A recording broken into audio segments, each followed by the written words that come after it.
तो देखिए बोर्ड में क्वेश्चन आता है कि क्लोर क्षार प्रक्रिया से आप क्या समझते हैं, प्राप्त उत्पादों के उपयोग लिखिए। या क्वेश्चन घुमा के भी पूछ सकते हैं कि सोडियम हाइड्रोक्साइड बनाने की विधि लिखिए तथा प्राप्त उत्पादों के उपयोग लिखिए। तो देखिए आंसर लिखने से पहले सबसे अच्छा समय अपने टॉपिक को बताना है कि हमारा टॉपिक है क्या। तो देखिए सोडियम हाइड्रोक्साइड यानी कि जो इसको बनाने की जो प्रक्रिया होती है ना उसे क्लोर क्षार प्रक्रिया कहते हैं, इसलिए मैंने ब्रैकेट में क्लोर क्षार प्रक्रिया भी बोल दिया। ठीक है, अब इसे क्या करेंगे, अच्छे से बॉक्स में हाईलाइट कर देंगे ताकि ये एग्जामिनर को देखने में अच्छा लगे। उसके बाद हमें क्या करना होगा, हमें हेडिंग डालनी होगी रासायनिक नाम, यानी कि इसका केमिकल नेम क्या है। तो इसका नाम है सोडियम हाइड्रोक्साइड और सामान्य नाम में से किस नाम से जानते हैं, कास्टिक सोडा। ठीक है, और फिर नेक्स्ट हेडिंग डालेंगे रासायनिक सूत्र। रासायनिक सूत्र का मतलब होता है ये सोडियम हाइड्रोक्साइड का सूत्र क्या है, तो सूत्र है NaOH। ठीक है, तो सबसे पहले मैं आपसे एक विनम्र निवेदन करना चाहता हूं कि इस रिएक्शन को आप बिल्कुल भी घर पे ट्राई मत कीजिएगा, क्योंकि यह रिएक्शन आपके लिए बहुत ही नुकसानदेह हो सकती है। मैं इसलिए आपको आसान शब्दों में समझाने की कोशिश करूंगा ताकि आप इसे अच्छे से समझ सके, ना कि इसे घर पे प्रैक्टिस कर सके। ठीक है, ये प्रैक्टिस करने के लिए बिल्कुल नहीं है क्योंकि आपको नुकसान भी हो सकता है। ठीक है, तो सोडियम क्लोराइड क्या है, नमक है, और जलीय विलयन बोल रहे हैं यानी पानी, यानी कि नमक के घुले हुए पानी में विद्युत प्रवाहित करने पर यानी कि करंट प्रवाहित करने पर या वियोजित होकर, वियोजित का मतलब होता है टूट जाना, यानी यह वियोजित होकर सोडियम हाइड्रोक्साइड बनाता है। कैसे बनाता है चलिए समझते हैं। ये है हमारा NaCl यानी कि सोडियम क्लोराइड, यानी ये नमक है हमारा, और ये क्या है जल H2O। तो क्या कह रहे हैं कि जब इसमें विद्युत प्रवाहित की जाएगी तो यह टूट जाएगा, टूट जाएगा यानी Na अलग हो जाएगा जिसके ऊपर प्लस चार्ज होता है, और Cl अलग हो जाएगा जिसके ऊपर माइनस चार्ज होता है। वैसे ही क्या है, H अलग हो जाएगा जिसके ऊपर प्लस चार्ज होता है, और OH अलग हो जाएगा जिसके ऊपर माइनस चार्ज होता है। देखिए हमें पता है कि सोडियम हाइड्रोक्साइड बनाता है जो कि जिसका सूत्र NaOH, यानी ये हमारा Na, ये हमारा OH, ये दोनों मिलकर तो बना देंगे क्या, NaOH, यानी सोडियम हाइड्रोक्साइड तो बन गया। और ये जो Cl है ये बना देगा क्या, क्लोरीन गैस, और ये जो H है ये बना देगा हाइड्रोजन गैस। ठीक है, यानी कि नमक के घुले हुए पानी में जैसे ही विद्युत प्रवाहित करेंगे ये टूट जाएंगे आपस में, और टूट कर क्या बना देंगे, सोडियम हाइड्रोक्साइड बना देंगे, और बचे हुए Cl से क्लोरीन गैस बन जाएगा, और बचे हुए H से हाइड्रोजन गैस बन जाएगी। तो समझ में आया आपको। और ये जो इतने सारी प्रक्रिया हुई ना, इसी प्रक्रिया को क्लोर क्षार प्रक्रिया कहते हैं। क्लोर क्षार प्रक्रिया का मतलब है कि क्लोरीन गैस बनती है और क्षार बनता है, क्षार यानी सोडियम हाइड्रोक्साइड, जिसे कास्टिक सोडा भी कहते हैं। ठीक है,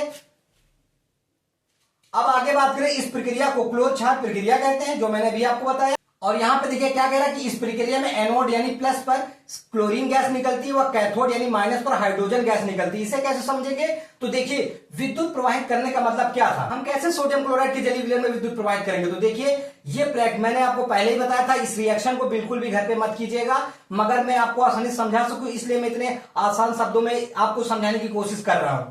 ठीक है, तो विद्युत प्रवाहित करने का मतलब ये हो रहा है कि 9 वोल्ट की डीसी बैटरी मैंने ली, उसको मैंने 2 वायर से कनेक्ट किया, और जो सरिया काटने वाली आरी होती है मैंने प्लस वाले वायर को लेकर एक आरी प्लेट में जोड़ दिया, और दूसरा माइनस वाला वायर लेकर दूसरी आरी प्लेट में जोड़ दिया।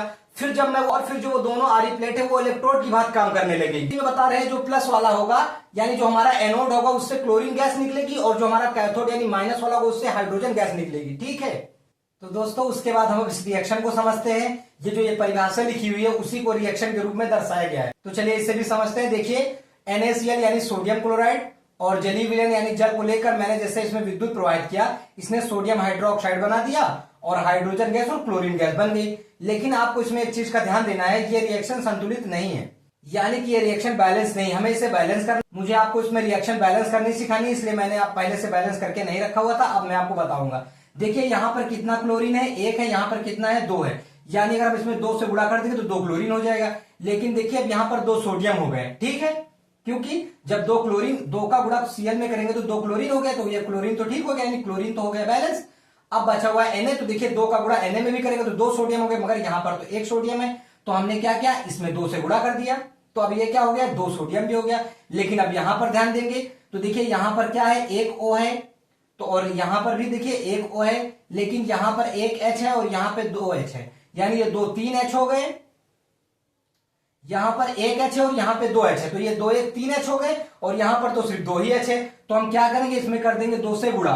ठीक है, जब हमने इसमें 2 से गुणा किया तो ये हो गए 4 हाइड्रोजन, तो यहाँ पर 2 हाइड्रोजन थे, और 2 से जब इसमें गुणा करेंगे यहाँ भी 2 हाइड्रोजन है, यानी 4 हाइड्रोजन यहाँ भी हो गए। उसके बाद देखिए, उसके बाद बचा हुआ ये ऑक्सीजन, जब 2 का गुणा ऑक्सीजन में करेंगे तो 2 ऑक्सीजन हो जाएंगे, यहाँ पे भी 2 का गुणा ऑक्सीजन में करेंगे तो 2 ऑक्सीजन, यानी अब रिएक्शन हो गई हमारी बराबर। ठीक है, तो देखिए अभिक्रिया में भाग लेने वाले पदार्थों को, ये देखिए ये दोनों भाग ले रहे तो इन्हें बोलेंगे अभिकारक, और जब इनसे कोई नया पदार्थ बनेगा तो उसे बोलेंगे उत्पाद। ठीक है, तो उत्पाद में क्या क्या बना, NaOH यानी कि सोडियम हाइड्रोक्साइड जिसे कास्टिक सोडा बोलते हैं, हाइड्रोजन गैस बनी और क्लोरीन गैस।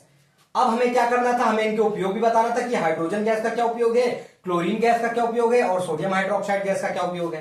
तो उसके बाद हम क्या करेंगे, हेडिंग डालेंगे क्लोर छात्र प्रक्रिया में बने उत्पादों के उपयोग। तो हाइड्रोजन के क्या उपयोग है, तो देखिए हाइड्रोजन का उपयोग ईंधन बनाने में और अमोनिया बनाने में किया जाता है, और क्लोरीन गैस का उपयोग, CFC का पूरा नाम है क्लोरोफ्लोरोकार्बन, और इसका उपयोग रेफ्रिजरेटर में किया जाता है। ठीक है, उसके बाद क्लोरीन गैस का उपयोग है कीटाणुनाशक बनाने में, जल को शुद्ध करने में यानी पानी को साफ करने में, PVC बनाने में। और सोडियम हाइड्रोक्साइड के उपयोग की बात करें तो यह है क्षार यानी कि कास्टिक, और कास्टिक का उपयोग होता है साबुन बनाने में, कागज के निर्माण में, तेल के शोधन में और विरंजक बनाने में।